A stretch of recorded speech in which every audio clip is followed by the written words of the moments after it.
Last Wednesday night, Stephen Donnelly TD for Wicklow and East Carlow made a very powerful intervention into the water debate in Dail.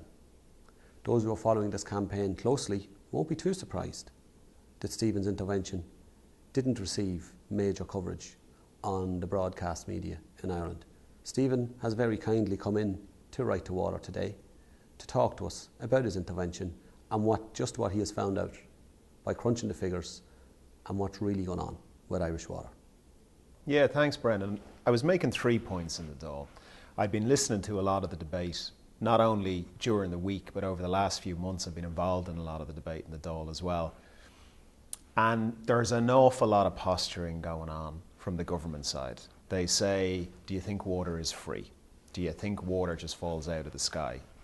You know, we have to pay for water. We have to pay for the upgrading of the system, you know.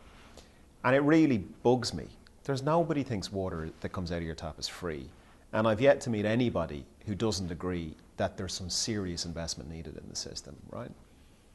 The problem is this, is that when you go through the numbers, it turns out that the total amount of money the government expects to get by charging households for water is more or less the same amount as it costs to get that money in the first place. So it's a bit like the government forcing everybody to hire a man with a shovel to dig a hole in their front garden and then fill it in again, and do that every year at a cost of €160 a go. Or it's like the government reaching into people's banks accounts all over the country and just deleting millions, tens of millions of euro, right? So this whole endeavour of charging for water covers the cost of charging for water, because it turns out charging anybody for anything at this level is expensive, right? There's 539 million spent on the water meters so far that we know. The number could go up, right? So over $500 million just on the meters, the installation of the meters. You got to build call centres. You got to fill those call centres with staff. You got to heat those call centres. You got to print a load of letters. You got to send those letters out. You got to have teams of consultants and computer people and lawyers. You got to have debt collectors. You got to be able to bring people to court. You got to have people in vans driving around fixing meters, checking meters, reading meters. You got to do all of these things, right? So I checked with our own regulator as to whether or not there were any figures available for how much it costs per household to do this kind of thing. We don't have any figures. But Ofwat in the UK has loads of figures, loads of research. So I looked at that and I spoke to some people who were involved in the utility sector. And what I found out was that based on some broad assumptions, assuming it costs about the same amount here that it would cost in the UK, for example, to do this, I calculated that actually you'd be about €10 million worse off having charged people for water, right? So this makes me really angry, because the government's saying, well, sure, we have to charge you for the water because we need to upgrade the system. But what they're not saying is there's not a single penny, there's not a single cent or a single euro that anybody is going to pay or is being asked to pay that's actually going to go into the water system. It's just going to pay for the meters and the vans and the call centres and the bills and the lawyers and the debt collectors. Now that's just unacceptable. So that was the first point I was making in the Dail on Wednesday night. The second point I was making was, even if it was free to charge people for water, right? So let's say everyone gave them money, and let's say that cost about 100 million quid. You could say, well, we're 100 million quid better off and we can invest that in the system and therefore it's still worth doing. So even if it was free, which it isn't free, you still didn't need to do it, right? Scotland, they did something similar to us. They took a lot of dispersed water utilities, they brought them together, and obviously you can save a lot of money when you do that. You bring in new technology, you run things better, you identify leaks better. There's all sorts of good things you can do to save money. Scotland saved 40% of their cost base in 5 years. Now compare that to Michael Noonan, who came out last year and said there would be zero savings in Irish water for the first 5 years. The total cost of running the water system, the best figures we can find are that before any of this Irish water stuff happened, it cost about 1.2 billion a year to run water around the country, right? So if we even achieved half the savings they got in Scotland, we'd save about 240 million a year. Now that 240 million figure is really, really important. Because when you look at the amount of money, extra money that's been invested in the system, money I think we all agree needs to be invested in the system, right? It's less than 240 million. It's 200 million. Now, when this all started last year, we were hearing figures like investment required of 10 billion, 15 billion, 20 billion, like mega money, off the scale money.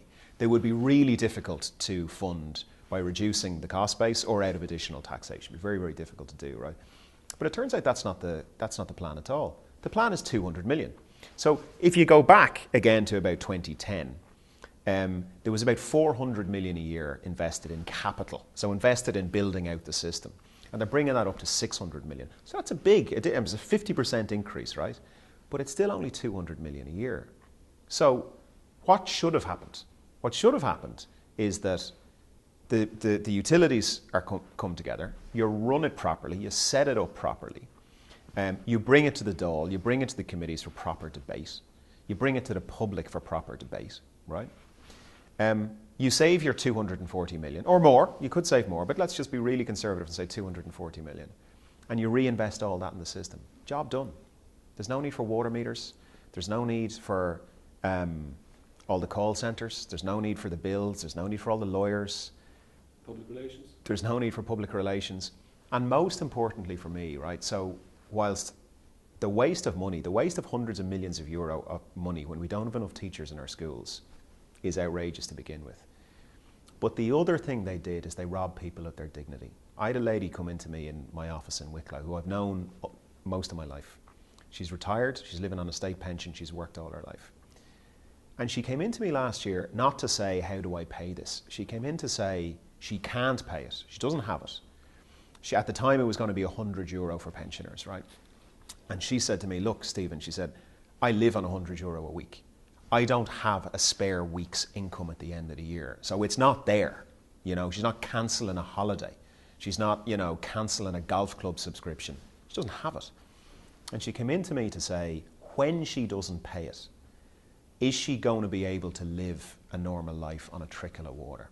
And that, to me, is the most disgusting thing about all of this. Like, wasting money is bad enough, but robbing people of their dignity and threatening them and bullying them, just because you couldn't be bothered running something properly, that is completely unacceptable to me. So they're the 2 points I got to make in the Dail. The first is the money that will be paid, or not paid, but some people will still pay it, right? But even if everybody paid it, all of that money would just go into collecting the money. We're paying people. It cost 10 million just to do it. Right. So we're paying people to dig holes and fill them back in again. That's it. The second point is, even if it was free, you just reduce the cost base rather than lock in all the costs in all of these secret meetings that we don't know anything about. Tell us about the secret meetings, Steve. So this was the third point I didn't get a chance to make. Last year in January, I think, in Leaders' Questions, I brought this up directly with Enda Kenny and said, you are setting up a multi-billion euro utility company to provide water to the entire country. And you've no plan. We've no idea what you're doing. You've no financial plan. All we know is that the Minister for Finance has said there won't be any cost savings. And you keep referring to this as a commercial entity, commercial semi-state. And I made the point to him, I said, if anyone in the real commercial world try to set up a multi-billion euro organisation in the way that you are, they'd be fired and they'd probably be sued for negligence. Like, you just would never do it.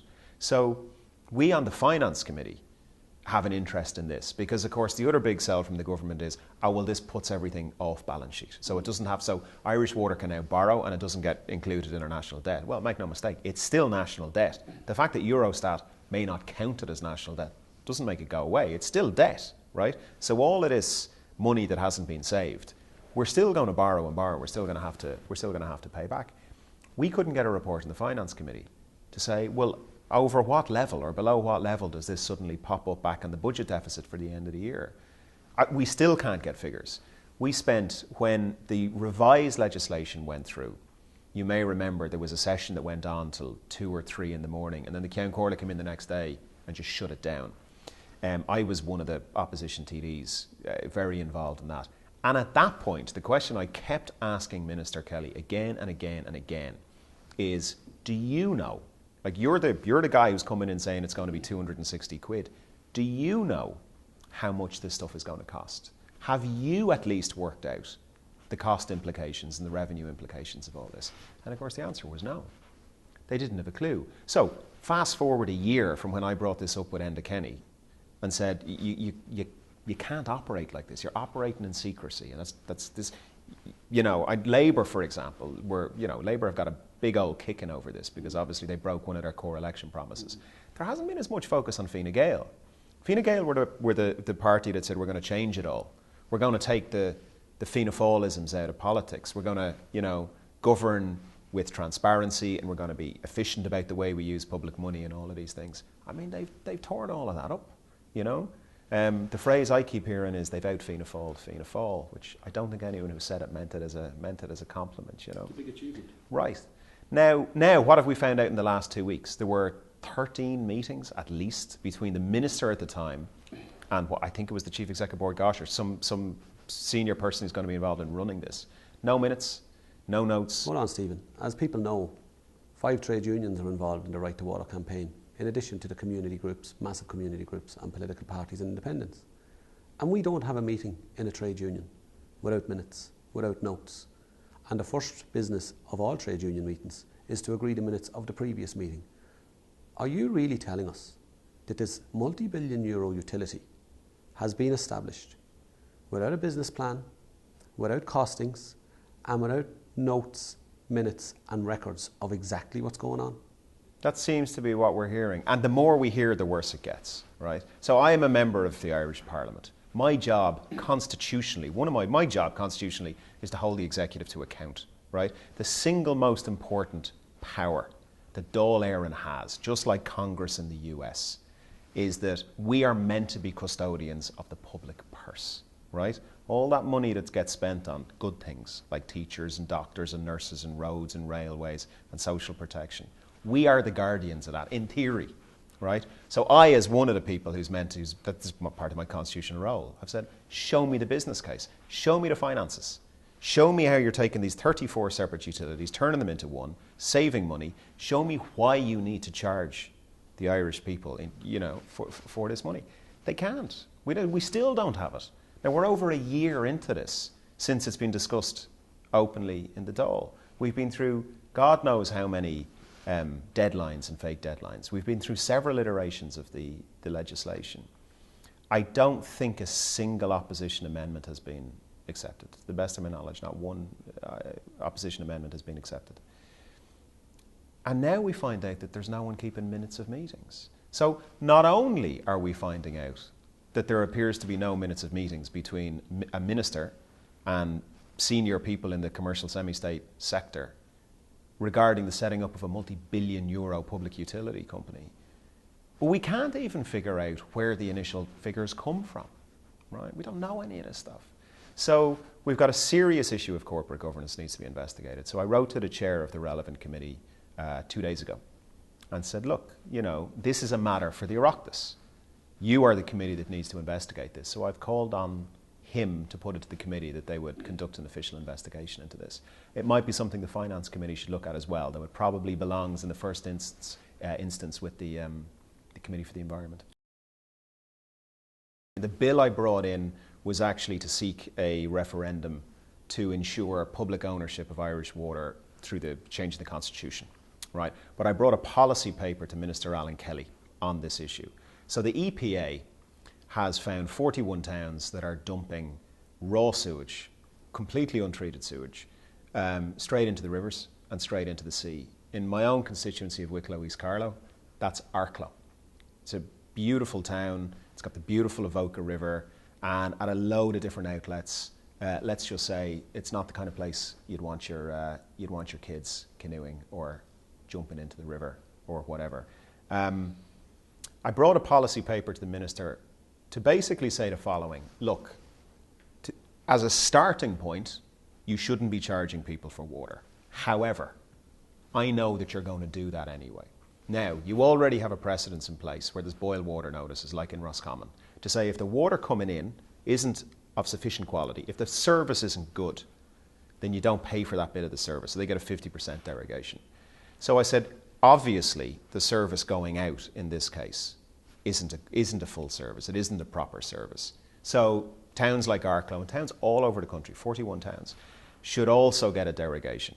Now, from a starting point of, we shouldn't be paying for it to begin with in this way, but if that's going to come in, at the very least give them a derogation. Alan Kelly referenced all of these towns in his own speech. Antónis de Joan Burton referenced them all the following day in Leaders' Questions.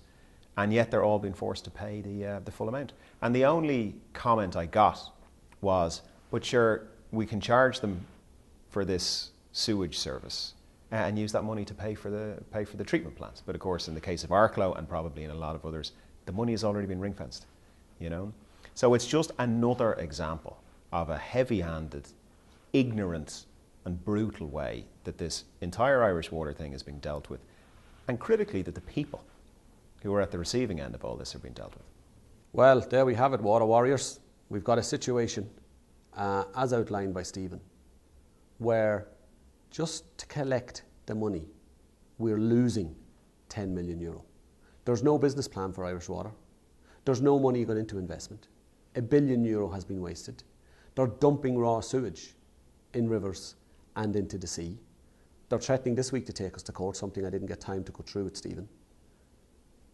What's it all about? I think we all know what it's all about. I think we need to continue to develop and grow this campaign, to bring it into every constituency, to bring it into every street, as we have done in even more powerful numbers. Let's not let them get away with this.